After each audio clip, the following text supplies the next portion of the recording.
Inteligência Artificial Suprema ou Autoconsciente. Ao ouvir isso, muitas pessoas pensam logo no caos. Pensam na dominação mundial das máquinas, fazendo o homem de escravo ou mesmo exterminando, como acontece em vários filmes. Mas o que levaria a esse cenário de destruição e não ao cenário pacífico onde haja a cooperação de ambos? Primeiro, vamos começar definindo o que é inteligência artificial, ou IA. IA é nada mais do que um código escrito por humanos, assim como você e eu, que simula algum tipo de inteligência para alguma finalidade, como por exemplo em jogos, como o GTA.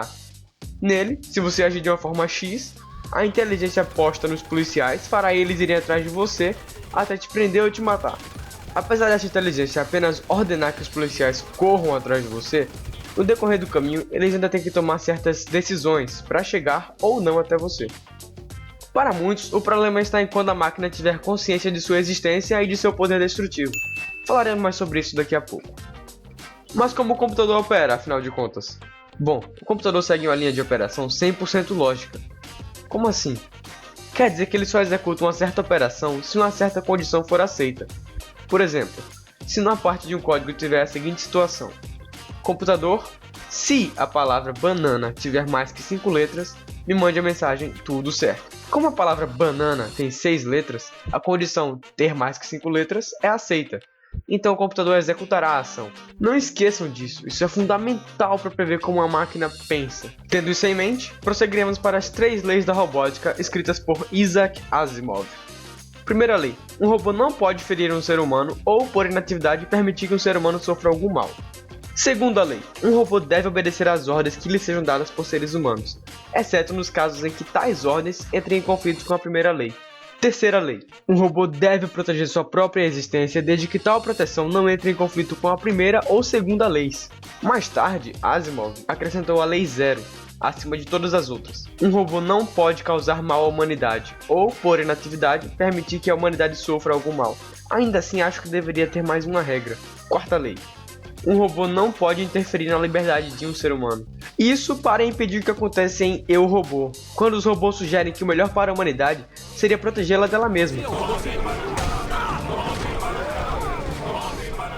Então, com isso, pode-se ver que se um robô tiver essas condições em sua programação, ele não poderá executar nenhuma ação que vá contra essas condições.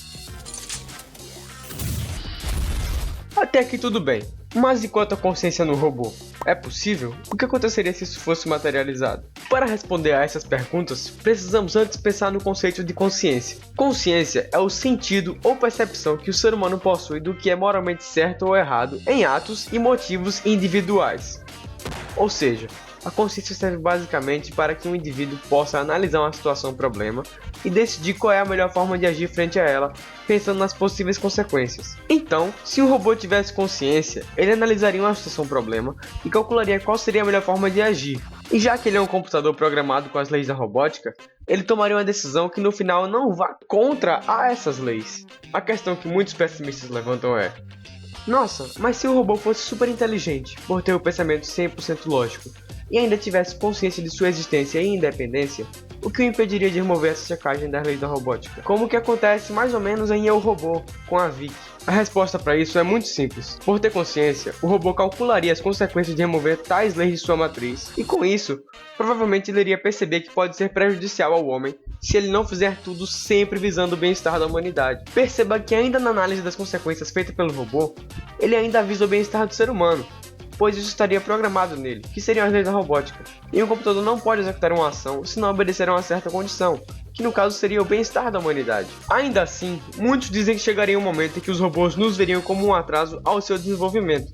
Porém, o robô não trabalha para si, e sim para o bem-estar e desenvolvimento da humanidade. Então está fora de questão a possibilidade dos robôs nos verem como um atraso para seu desenvolvimento, pois eles não visam se desenvolver, e sim proteger a humanidade, a menos que sua evolução não nos ponha em risco. Além disso, os pessimistas também dizem que se nós entrássemos em uma guerra com os robôs, nós não teríamos a menor chance.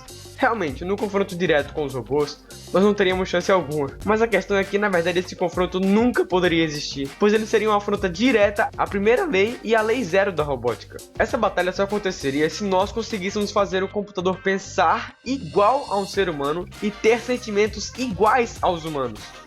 Uma prova disso pode ser vista no próprio filme Os Vingadores, A Era de Ultron, quando Ulysses Klaue diz que Ultron é igual ao Tony Stark. Em sua fala seguinte, fica mais do que óbvio que Ultron demonstra raiva ao ser comparado ao Tony Stark. Raiva é um sentimento humano. Pode dizer que Ultron tem seu ego ferido ao ser comparado a um mero humano, outra característica humana. Então, só para fixar, as máquinas só serão um problema quando elas começarem a pensar e sentir de forma idêntica aos humanos. Mesmo que elas tenham consciência de sua existência e saibam que são de certa forma independentes, enquanto elas pensarem como máquinas na hora de calcular suas ações, nós, seres humanos, não teremos problema algum com esses novos companheiros. Certo, tudo muito bonito e legal, mas qual a finalidade de investir tempo nisso? Bom, um computador tem uma capacidade de processamento muito maior do que a do ser humano. Isso, somado a tudo o que discutimos anteriormente, resulta no que se chama de singularidade.